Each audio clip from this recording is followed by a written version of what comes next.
Мале, случайно, ако знаете хора какво стана.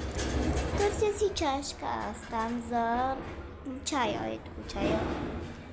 Ето го. Това са картофи. Ето мегав чай, нали ще си правя. И търся чашка, както показах.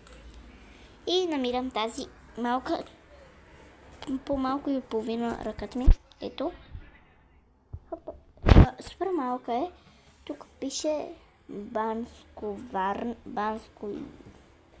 Варна, супер маничка е. Тук е София и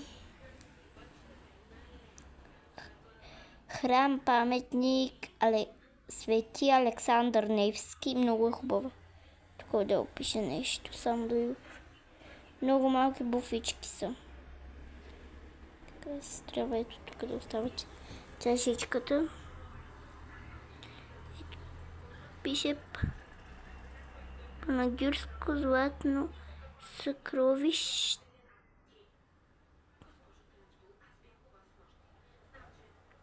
Но защо пишеше съкровище? Но как не мога да чуя? Съкровище. Пише тук, ами тук какво пише?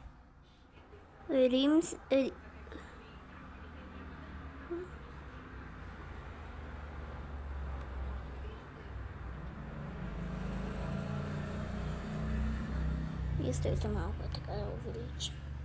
Не мразя така, като загубя нали. Рилски